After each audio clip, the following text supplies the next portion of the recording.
Hi, I'm Diane McGarry with Dracut Arts. With me today are co-host Tom McGarry, author Helen Fremont, and ASL interpreter Shelley. Thank you for joining us at this September Arts Saturday Authors Reading and Q&A. Helen's new memoir, The Escape Artist, published in 2020 by Simon Schuster, was selected as a New York Times Editor's Choice new book. It was also chosen by People magazine as the best new novel in February 2020. Her nationally best-selling first memoir, After Long Silence, by Penguin Random House, was selected by the New York Times as a new and noteworthy book in 2000. And I can tell you they are both really worth reading. Her works of fiction and nonfiction have appeared in numerous journals and anthologies, including prize stories, the O'Henry Award, the New York Times, Ploughshares, and the Harvard Review. A graduate of Wellesley College, Boston University School of Law, and the MFA Program for Writers at Warren Wilson College, Helen has been a teaching fellow at both Bread Loaf and Radcliffe Institute. She was a scholar in the Women's Studies Research Center Scholars Program at Brandeis University and worked as a public defender in Boston, where she now lives with her wife. Helen, let's just jump into your reading and Q&A. Where would you like to start? I mean, there's so much richness there. Well, I thought instead of I can give a reading, but I thought I would just give you a little outline of what, both books are about. And basically, I was raised Roman Catholic in upstate New York, and our family was very nuclear. That is, we just had my sister, me, my mother, and my father. And all of our grandparents, everybody, had all been killed, we were told, by a bomb. My mother had one remaining relative, a sister who lived in Rome. Other than that, we knew that we could never speak of the past, that my parents said it's too painful. So the only story that they would tell us, so I grew up on this story, which was kind of a tantalizing romance, like Dr. Zhivago's story. And that is that my parents fell in love before the war, in like 1936. My father was in medical school. My mother was in high school, senior, her last year of high school. And they were engaged to be married, but they wanted to wait until my father got his medical degree. But first, the war broke out.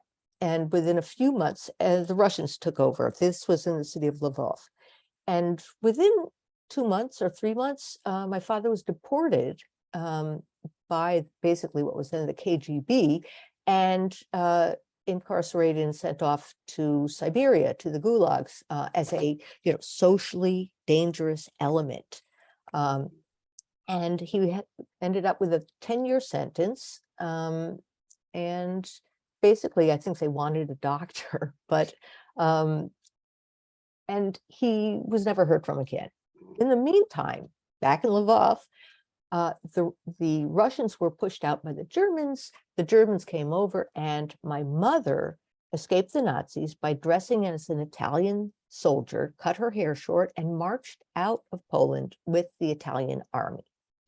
And she was arrested at the border of Italy, but her sister, who lived in Rome, managed to pull strings, get her to Rome, and that was back in 1943.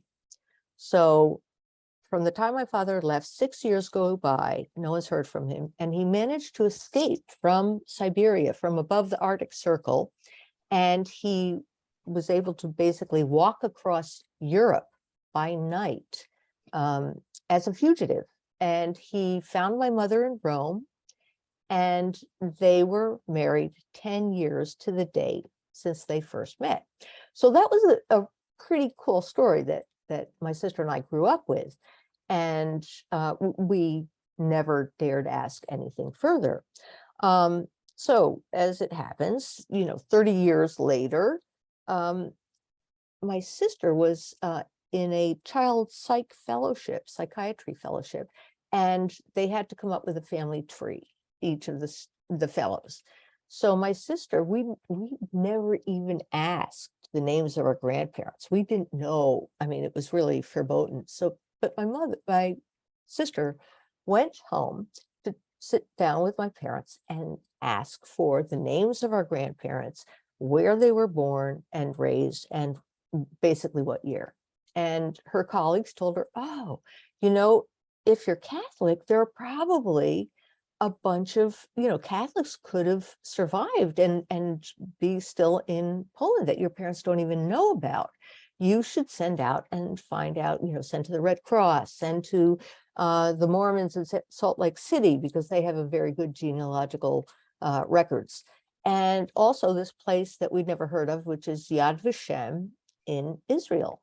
So my sister sent out to all these places, and sure enough, a few weeks later, a rabbi in Yad Vashem sent a packet of documents, and it was all of these pages and pages of testimony about our relatives, all of our aunts. It turns out we had dozens and dozens of aunts and uncles and cousins and kids of our cousins, and just everyone. And it told their names, details about them, when they were born, where they, and when they were killed and how they were killed. So this one was, gassed at Belgius. This one was shot in the Tartokova forest. These ones starved in the ghetto. And it was so overwhelming to find out that from our little tiny nuclear family, we had a massive family, but everyone was dead. So we really felt like we had to do a ton of research, and we sat down and talked with our parents, who were resistant at first, but then were willing to talk. My father was very eager to talk, and my mother less so. But we went back to what is now Ukraine, which is where Lvov is. Now it's Lviv. And we asked all sorts of other survivors for information, and we were able to piece together all of the other things that they left out. I mean, it turns out, obviously, they're all Jewish, and my parents are Jewish. In fact, they came from Orthodox backgrounds. And they really, gave us much more horrific details about what they went through. So I managed to put all of that into a book, a memoir called After Long Silence, which came out in 1999. And my father was basically okay with the book. He read it, pretty much within a week, and sent me back, the good, keep going. This is great. We didn't expect this to be for public consumption. So that's but so much for ethical squabbling. He was like, this is good. Move on. And my mother was devastated, never spoke to me again, and for the next 3 years, and sent back the Mother's Day gift I gave her for Mother's Day. So she would not have anything to do with me, and I expected that she would take it hard, but I held out hope. So in fact, 3 years later, we're up to 2001, and my father dies, and he has had Parkinson's for 15 years, and my mother invites me to come to the memorial service. And I was so heartened by that. So I went back for the memorial service, and my mother just, took me in her arms, and we were as one, invited me over to dinner with my sister, and the Italian cousin had a child. So it was very, very emotional reunion. And after that, for the next 6 weeks, my mother and I exchanged very loving letters with each other, until one day, about 6 weeks later, I got a letter from my mother, and it was a packet of legal documents. And that was how I found out that I had been disowned and declared dead by my dad. The exact word was predeceased. And so basically it had, and I didn't hear anything from my sister or my mother after that. She put a Post-it note with the legal documents that said, "It is a sad and difficult time for all of us." And that was it. That's all she said. My sister never, so I was really blasted by that. And I realized, that all three were complicit in, basically killing me off on a piece of paper. And so I realized that I really didn't understand what had happened. I mean, it's one thing in fact, I didn't do more research. I had all the information, but it's one thing to know what happened, and it's a completely different thing to understand the motivations and to get behind the story. So I had a lot of blind spots. And when I got this response that I was no longer, part of the family, I really had to give a lot of thought to what was, I mean, we had been closer than close. We were the perfect dysfunctional fused family, absolutely, we qualified. And so I just thought, this is so radical. And I went back and looked at all of the story and all of the research and all of the documents. And I realized that, it was much deeper, and that I myself had been denying what I had done, lived through as a child of these parents and my sister. And so anyway, I really hadn't allowed myself to see the reality. So, I mean, the good part of being dead is that you no longer are just riding along in the car. You can actually get under the hood and see what's going on, and I have enormous sympathy and gratitude for my parents. I mean, I completely understand why they would do this, or many reasons why they would do this. But I finally got to, I think, another piece of the reasoning that I really didn't even see before, although we had talked about it, my sister and I. But anyway, the basically reality was expendable in our family. And when I finally put it all together, I was able to write the story that is going back to talk about my childhood and the effect that trauma unwittingly is transmitted through the generations to the next generation. So I will stop there for a moment and see if there's any questions and answers from anyone. Or you can put them in the chat if you prefer, and just I'll look to see if anybody is interested in posting questions. You've mentioned intergenerational trauma before when we've talked privately, Helen. That seems to be a huge issue, not just for Holocaust survivors, but for any survivors of an intense genocide. I'm thinking of Cambodians as well. It's just such a horrific thing. And a lot of Chinese children of Chinese first generation who came, their parents escaped, Mao Zedong, and came after the war to America, particularly when Americans were very racist about Chinese. I mean, the thing about our family is we could pass because, Jewish, Catholic, you sort of you can pass either way. Whereas that's terrible. I mean, that's terrible. I understand what you're saying, but it's terrible. It is, right? Yeah. I mean, but it's the whole thing why Black or African American people could, if they were light-skinned enough, they could pass as white. Yeah. The paperback. But it also, they were convincingly, and then the family had to split off. They had to completely segregate themselves from their family of origin and sisters and cousins, and if they're going to live as a white person.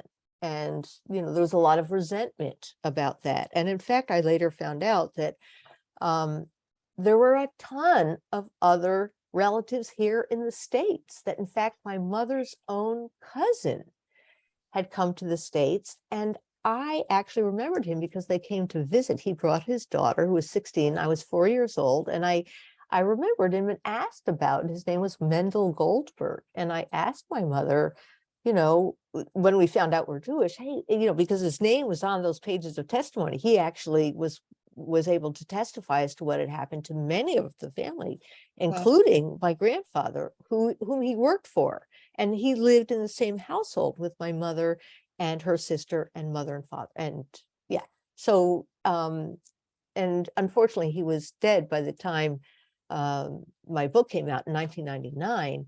But 3 days after the first book came out, I was at work and I got a phone call, and this woman said, "Hi, Helen." And I said, "Yes." I said, "I'm your cousin. I'm Susan Simon. I'm calling from Iowa City, and I've been waiting 30 years to be able to talk to you. And you were right, you did. That was me and my father who came to visit you. He was taking me skiing in Vermont, and we stopped at your parents."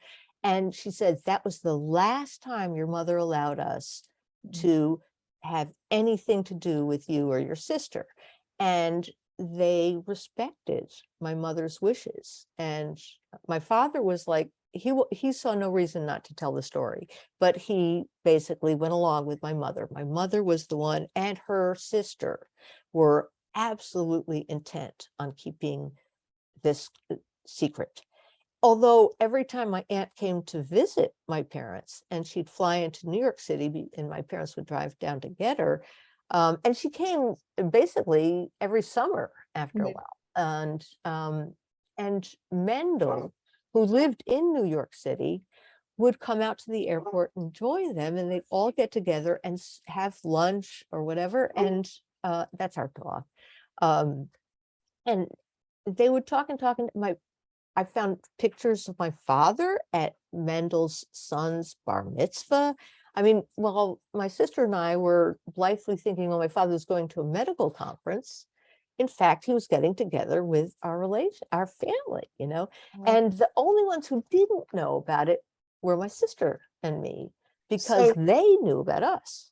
so essentially you wouldn't have known until after your father died, until your sister had to do this research of a family tree. You Well, would, actually, it was two. I jumped ahead to my father died actually 3 years after. My sister and I found out she was doing her fellowship in 1991 to 92. And it was in 1992 that the rabbi sent us these pages of documents. And then that August of 92, my sister and I went to Ukraine with a bunch of survivors and went to and then it took me 6 years to write that book. So it wasn't until 1999 that After Long Silence came out. And that was the point at which all of these relatives, Susan Simon called me from Iowa City.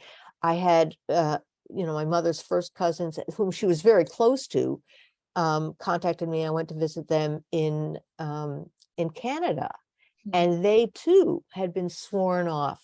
They wanted, and my mother was always talking about Tamara, and and we knew them as family friends. And then they were once we got older than 4 or 5, they were could not speak to us at all. And my mother, though, kept all of these relatives appraised of my sister and me. So they had pictures, school pictures of me from every year that we were in grammar school wow. and junior and high school, and they knew everything. So that's why she called and said, I've been, respecting your mother's wishes, as all of the relatives did. I mean, I think all of them, Holocaust survivors, they all said, however you need to do it, we respect your choices.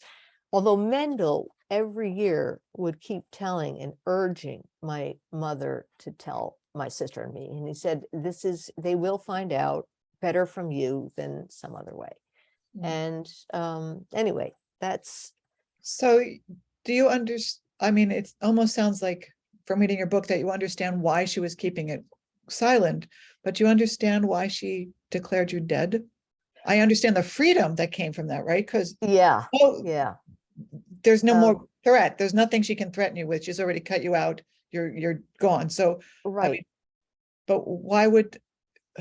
I think that it was to prevent a bigger story from coming out. And in fact, it took me 20 years to write the second book, which is The Escape Artist. And I really think that by, cutting them off actually is a very Jewish thing to do. If you see Fiddler on the Roof, the one thing that the father cannot tolerate is the daughter who goes off with a Russian, basically a non-Jew. And that is the one thing that's unforgivable. And whereas, my sister and I, as it turns out, were both lesbians, and that wasn't the thing. I mean, a lot of people get disowned for being, gay or lesbian or queer or trans. No, But Jewish religion has nothing against that. yeah, right. Just Nothing. Two nothing. separate things altogether. But Right. at least for my parents, I mean, they were surprised. They maybe not surprised about my sister. They didn't believe it about me until it was clear that I was, living with and now married to a woman. So I think, anyway, I just lost my train of thought. What were we saying? Oh, so I think that for one thing, for her to cut off this, and so she has eliminated me from her mind. And that is a very important for her to totally, she would rather lose her daughter than be exposed, the depth of her secret exposed. And it wasn't just that she was Jewish. It turns out that what I figured out is that the cousin who I thought was the son of, which I was told, and he believed, was the son of my aunt and her husband, who was a Roman, an Italian count. And, actually, as it turns out, he was the only bona fide Catholic in our family. But he had saved my aunt's life. She married him before the war. And anyway, he managed to get her out. She went to visit her parents, and the war broke out, and he had to wait 2 years to get her back. But basically, he saved her, and knew she was Jewish, but she converted to Catholicism, and which was still not legit. But my uncle managed to bribe a priest, which never happens, and they went Yeah, ahead right. and No one they ever accepts bribes. no, especially not in Italy, right? So they ended up, getting a legitimate wedding in the Catholic Church so that they could live together, that my uncle's social status didn't suffer. I mean, he was a penniless when the war broke out. He had been actually working for the government, which was Mussolini. So as soon as the war broke out and his position in the government went out, and he had no income. My aunt supported the family as an interpreter, because she and both my parents speak 7, 8 languages fluently, and so she was an interpreter at for, I guess, for the state, for yeah. And that child that they had was, my cousin, was born in his Renzo in the book. He was born in, I guess it was June of 1943. And my mother, coincidentally, when she escaped and she did march, all of that story was true, except the part I realized that there were no concentration camps in Italy where she says she was located in. Yeah, I wondered about that when I was reading. It's like, And yeah, and she said, oh, we were, it was only women, and we didn't have to work, didn't have to do anything. We were fed quite well, and we just sat around knitting. I mean, we could do whatever, read books, yeah, knit, that was whatever. And I not just thought, concentration camps. that's weird. Why wasn't I paying attention to that more? I had researched all of this stuff about the Holocaust, but I didn't really focus on Italy, because I thought, okay, she's already out of it by then. But in fact, Italy from 1943 was under the Nazis. I mean, they were first with Mussolini and then without Mussolini. Right. They were doing roundups of Rome all the time. They cleared out the ghetto in Rome just as they cleared out the ghetto in Lvov, where I lost my parents. So anyway, it started to come together that magically my mother like went into the concentration camp in Italy in October, and her sister managed to spring her loose after only 9 months.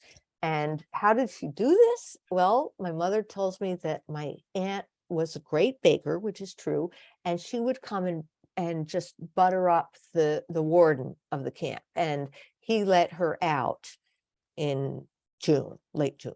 And then so she goes to live with my aunt and brother-in-law, and this baby child that miraculously is born right at the same time that she arrives.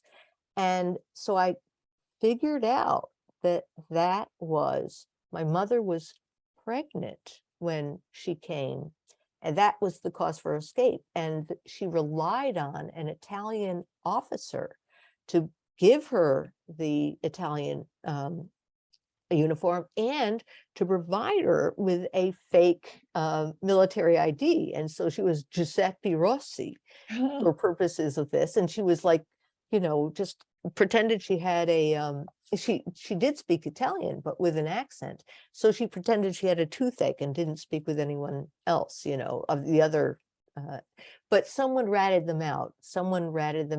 And at the border. And that's why when she was arrested at the border, the officials thought, oh, she's a spy, because she had a dress in her backpack. And she also was carrying, that's a whole nother story, she was carrying gold coins that Oh, wow. my father's mother had given her to take out and save for when my father, she had hopes that my father would still come back. So when they see a woman, dressed as a man in their own military with totally legitimate documents, she has gold coins in her backpack and a dress, and they just knew she was a spy. And all spies are sent back to the place of origin, which would have been right into the hands of the Gestapo in Lvov. And that's when my aunt and the uncle pulled the strings to get her, accepted into the country. So that was saving her life. And then I think what I finally realized is that she was in a convent somewhere for unwed mothers, and she was waiting to have the baby. As soon as she had it, she went with my aunt to Rome, and they lived as a threesome. And my mother was taking care of her, what I think is her child, for the next 8 years. My aunt was earning the sole breadwinner for the whole family. And so my mother was attached to this child. And she talks about when my father, the real wrench in the whole thing is that my father survived. And he made it out of that. No one came back from Siberia. It made sense. The situation they'd set up was very convenient because, for one thing, my mother's child, my cousin, that I've always thought of as my cousin, would have as his father a Roman count, which meant he was going to be a count. And in fact, he did become, it means nothing now, but in Italy, it still means a lot. That if I look at my uncles who had been a lawyer, his stationery, it's like every honorarium that he's ever received is part of his is diretto, ufficio, conto, conte. It's a status symbol. It really Sure. means something. And so they were able to do that for the child instead of being the, Jewish bastard son of an unwed parent. They gave him legitimacy, and they gave him, a home in very Catholic Italy. And he was raised by Jesuits in a private school. He never took to it. It just, he never, he had no use for it. He was his own person. But in any event, I think that the other thing that I finally realized that my aunt had alluded to is that my uncle, who had always been just the most feminine, in fact, she was the true lady, the only lady in our family. My aunt was really, like, and my mother were real, can do, physically active and, striding it. My uncle was so delicate. He was tiny. He loved like wearing big capes. He had this whole count's uniform that was very, with medals all over his chest, and a big, dramatic hat with a feather. And, I have pictures of him, modeling this, and he just and even his everyday clothes he would wear. His toilette took half an hour if you wanted to go anywhere. It was like un momento por favor, and he would do everything to make. On weekends, if we were going out to the country, he would dress with an ascot, and it had a matching, he'd make sure the hand. Anyway, long story short, when I finally came out to my aunt, and she was like, who cares? Are you happy? You love her? She loves you? Who cares? What's great? It doesn't matter. If she was not the least bit affected by it. And she said, Uncle Giulio was like that. And I didn't follow up with her. I was still so, like, oh my God, I came out to my aunt. She doesn't mind, that I didn't, question her, like, oh, really? How do you know? But I did ask her at some completely different time. I was staying with her, and I asked her, did you ever want to have more than one child? And she said, oh, yeah, of course we did. And I said, so why didn't you? And she just spread her arms out, and they have like this penthouse apartment that's to die for, with, I don't know, like 3,000 square feet. And I was staying in one of the rooms, so I just let that go, and she knew, I knew that wasn't quite the reason. But I didn't, even then, I asked it as an innocent question. I wasn't on Sure. it didn't occur to me that my cousin could actually be my half brother. Even though my sister and I, at that time, this was between 1992 and 1999, we toyed with the idea. In fact, my cousin himself, once we knew we were Jewish, because it fell upon me to tell him, guess what? You're not a Catholic, Roman Catholic, but in fact, you're Jewish. Yeah. And, he was quite shocked. But he said, oh, that makes so much sense. That's why my mother goes to Israel every year for 3 weeks to be with her closest friend. Now, this closest friend of hers, by the way, Elsa Zonderling, was one of the people who wrote so many of those pages of testimony. She too had survived, but went to Israel afterwards instead of going to the United States. And so it was Elsa Zonderling who actually was someone that Gabi said his mother always went to see. She was so attached to this Elsa Zonderling. And the other thing was that my aunt was sort of trying to hide, or it was a marriage of convenience, because my uncle's gay. My aunt has married him in order to escape the Nazis and the Russians. Well, it was the Nazis, really. She was under Russian occupation. It was when the Nazis came in 1941 that my uncle got her out of there. And so their being married was a very, he saved her life by doing that. And he could not risk his social status or his, state in the, because he was hoping he would become a lawyer again once the war was over, and he did. Yeah. So it worked. It was just it all worked. And that was their plan. So my aunt did not, just pretended to be Roman Catholic. And even though she didn't care now to be religious in any way. And I guess when my mother came, then they had, and with the baby, they had to make another arrangement. And so that's when, my I remember that my mother's friends who were American GIs who were on rest in Rome, they told me that my mother was fat.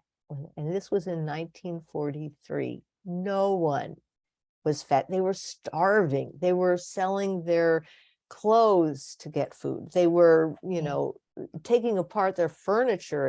It was, and so I always thought that's really odd. And the GIs who were really dear friends and Americans, and they remained friends for life here in the States, never questioned it. They just thought, you know, your mom, she was fat. And from all of the pictures that were taken around that time of my mother, because we have all these scrapbooks that my aunt would take pictures of her and my cousin slash half brother when he was a little boy. There's a whole bunch missing. And I said, what about, you know, the pictures from 1943? Because I think they started 1944. And my mother said, oh, I ripped them all up. I hated the way I looked. I looked fat. And How I think convenient. she was covering up, you know, the fact that anybody, it was apparent to anyone there that she was pregnant, which is why they had to hide her away in a, you know, a convent for unwed mothers. Anyway, and that's how I started realizing that I didn't even know if my father knew that my cousin is in fact my half brother. My father arrives in 1946 in November. He's emaciated. He's on the edge of starvation. And as soon as he arrives, my mother pulls him aside and says, listen, you have to be Catholic. And he's like, okay, you know, I don't care. I mean, after what I've been through 6 years, it's a miracle I got out. If I have to be Catholic, that's no big deal. And then she said, oh, and we have to get married like right away. And I think my mother was afraid, and aunt was afraid that he would catch on, that you know, they wanted to do it. It so happened it was 10 years to the day since they first met, but that's not why they did it. They were in a rush before anyone caught on and said, wait a second, does he know this woman he's marrying has been raising this child? And it was until, and he really resented the kid. I mean, the kid would not be parted from my mother. When my mother went on honeymoon, he was like, you know, and so my mother was, and my father's like, really? Do I have to spend my honeymoon night in, you know, her nephew's bedroom? Given that doesn't seem like. So my father resented it. And when I figured this out, I saw that the two sisters both had a stake in keeping this secret. And, you know, I had all of that information, but I didn't know how to look at it. You know, it was things like the GIs. They just, oh, you know, she was fat. Haha, little tidbit, doesn't mean anything. Oh, she tore the pictures out because she thought she looked ugly. Oh, you know, these completely innocent, legitimate reasons. Like, why would I pick on the fact that anyone? It was the combination of all these details that really, and you know, as it turns out, my cousin's half brother suffered from a catastrophic stroke when he was 64. So he was really, and his wife and his daughter were really, really struggling to just, you know, give him as good a life as he could. And to all of a sudden say, oh, and by the way, not only are you Jewish, but your mother isn't even your mother. It's, and he actually adored my mother. And when they finally, my parents got ready to emigrate to the States, they thought they were going to Peru. They knew they couldn't stay in Italy. I mean, my mother could have stayed in Italy forever as a threesome. They would have been fine. My father had no use for Italy. I mean, he did go back and get his Italian medical degree because the Polish medical degree was in the hands of the Russian police. He was able to get a job in a TB sanatorium in Murano in the Alps, north of in Italy. So he only got to see his bride like once a month, and she'd bring along her nephew, which just drove him crazy. So I really, those details, I suspect they didn't want my father to know that, if in fact he did know, I don't think he would have been nonplussed. He was not the type of guy, and certainly not after what he'd been through and what losing everyone's parents and relatives and everything. All right, a baby. In fact, he was really eager to start a family, and he just didn't, at that point, it wouldn't matter. He would have just raised this child as his own. He knew full well the plight of women in war, and I mean, he was witness to, I don't think my mother was raped, but he was witness to countless rapes, and the soldiers in Russia were just like, that's part of what they're entitled to. But I mean, you see it again now in the Ukraine. That's the same, and war is, you know, all the rules are out. So I think he would have been okay with it, but my aunt and mother did not want him to find out. And so I think that by disowning me, there would be no opportunity for me to, well, by that time he was dead, but no further opportunity for me to find out about and besmirch the family name or whatever it is that, I guess they were protecting my cousin, because even though my father was dead, my mother and aunt had done, basically they wanted to save their son, the oldest male child, and the two sisters got, me and my sister, we got to go to America. What could be better? And start with a brand new slate, you know, so that we don't jeopardize his inheritance, his title, his legitimacy, all of that stuff. They keep, and I think that's what my mother wanted, to never let that secret come out, ever. And it was really, I figured it out before she died. She died in 2013, but and she also disowned me. But I really think it took me a long time to put the pieces together, the same pieces. I mean, I had all these puzzle pieces, and I had put them together into a workable picture.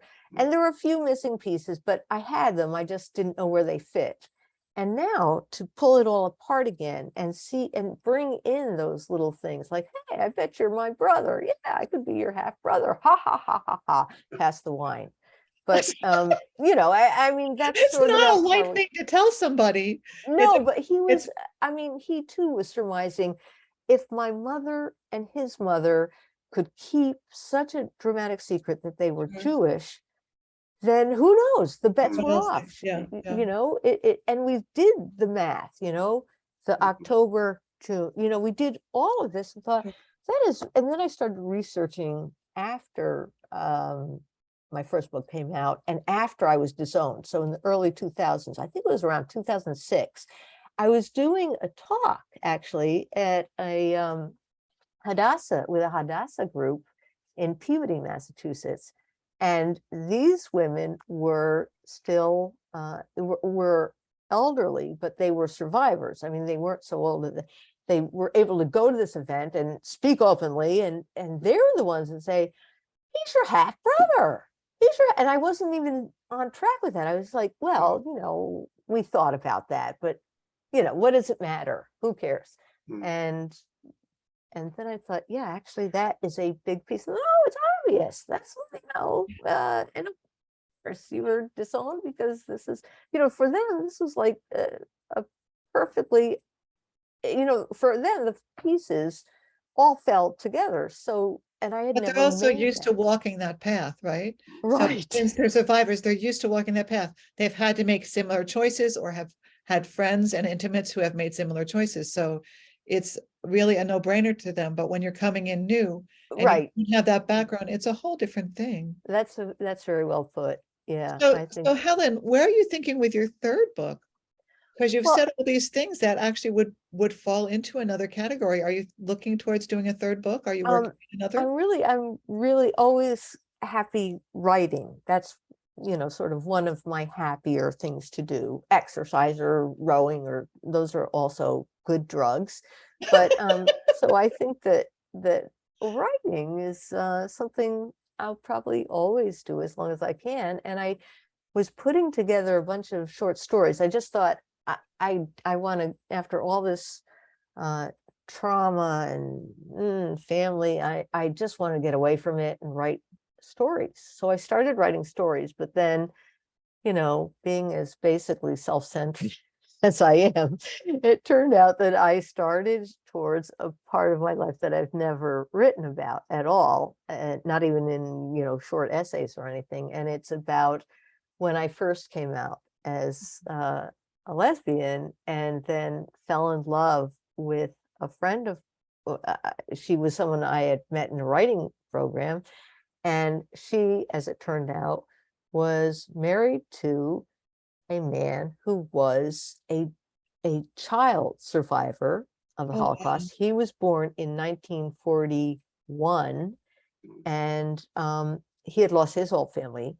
And he and his mother and his father, who was executed, was from the same exact city that my parents are from Lvov. So what are the chances, that I meet someone in a writing program, and she wasn't, she was straight, she was married to this guy, and he was like, she was 10 years older than I. He was 6 or 7 years older than she, so, but it was remarkable that this coincidence, and then we fell in love anyway. So and that was quite a crazy story there. So, and I Romance is always never, a crazy story. right. But I think, I don't know, I've shown it to my agent, and she said, well, I like it, but who knows in this market whether we can find anyone. So we're at that point. And I haven't started writing anything new. This was actually just this past August that I got that.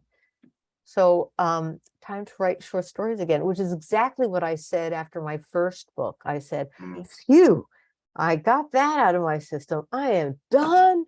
Now I can write fiction. And I started writing all these stories that at some certain point I just thought, who cares? Okay, I got these little characters to do this and have these I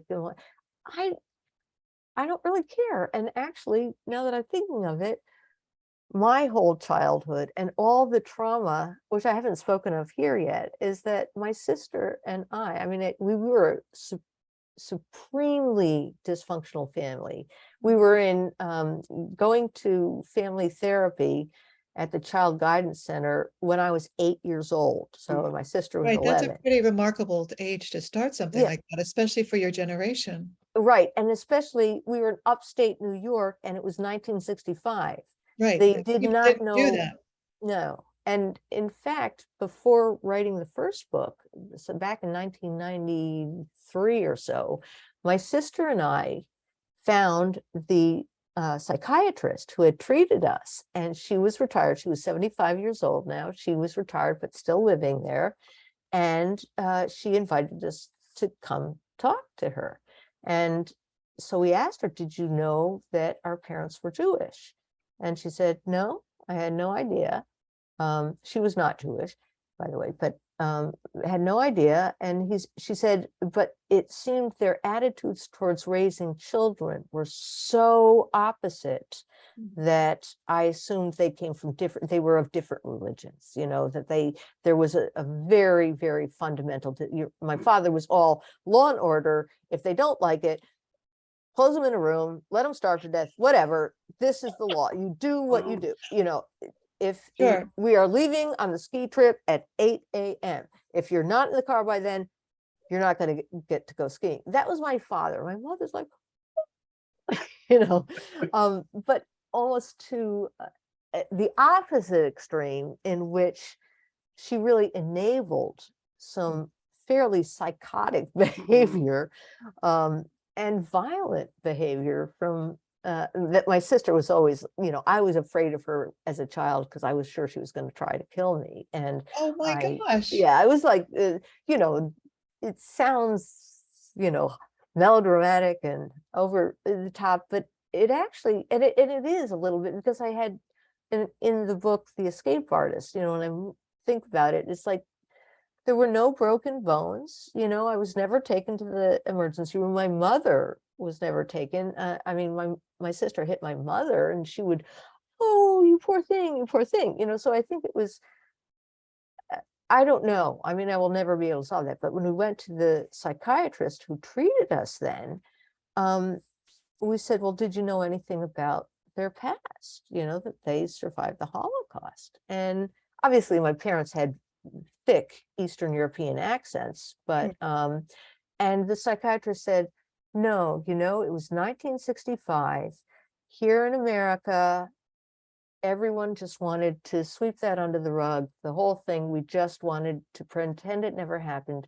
So we were so relieved. We knew your parents were from Eastern Europe, and we were so relieved, we being she and the social worker who was also working with her, when your parents didn't say a word, didn't want to go into their past at all. I thought, you're a psychiatrist and you don't ask the parents about their past? So anyway, that's the quality of care that we got in Well, it was upstate New more York. than nothing, right? It was. They It were there was. for you as best they could be, but it was more than nothing. Absolutely.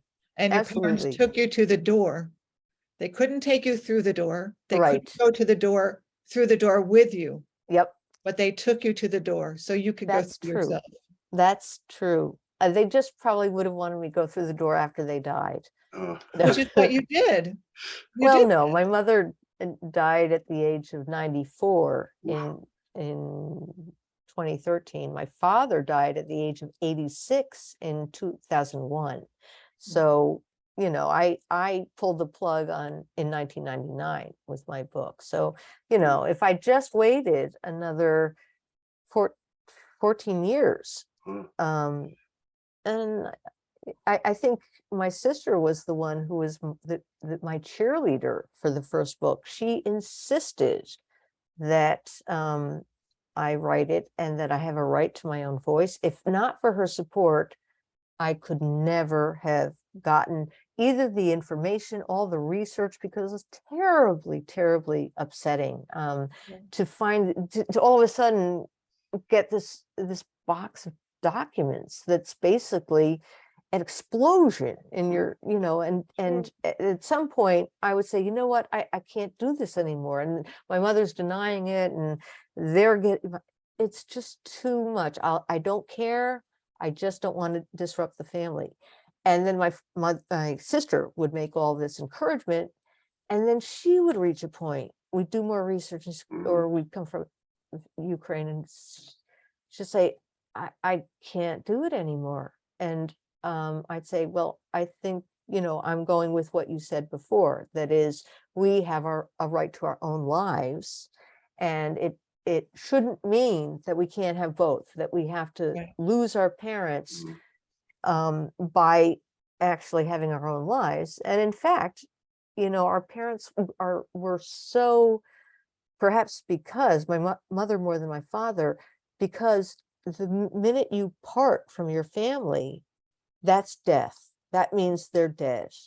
And so to think that I would fall in love with anyone, boy, girl, Martian, would pose a threat to, or even have friends. When I had a very, very close friend in high school, and my mother was always on it, like, oh, you'd rather go to Sharon's house than here. And she was so jealous and so envious that I really felt, okay, in order to be my parents' daughter, I really have to be a full-time daughter. There's no room for romance. There's no, when I finally met my wife, I was 37 years old. It was after having made the decision. There is no way in this family, there's no way to both have my parents and have my own life. It's really an either or. And so I guess that felt like the only, I mean, I am sad. I think it's a terrible tragedy, because to this day, I've always have sort of worshipped and put my parents on a pedestal. And it actually makes me care all that much more for them and sympathize so much more with them because of what they went through and the pain it caused them to keep the secret. Not Yeah. only what they survived, but it's at a great cost to themselves, and which is why they needed to have their someone who's from their family, someone who knows their story, knows them. They needed it desperately. But it also was a real barrier between parents and children. We never had access to really knowing who our parents were. Yeah. Helen, when you talk about it now, you seem very, I guess, filled up and nourished. Yeah. So that Yeah. even though the events in the past were absolutely horrible, and your family, as you've described it, had very deep, serious problems.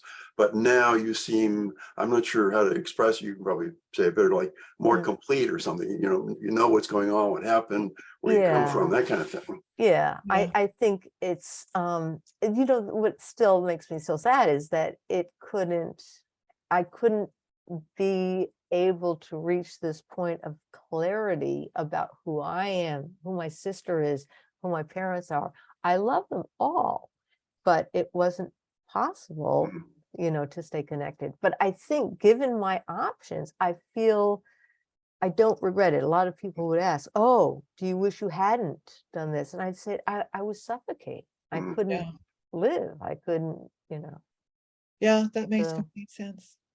This has been a wonderful adventure, Helen. Just thank you so much for sharing all of this information with us.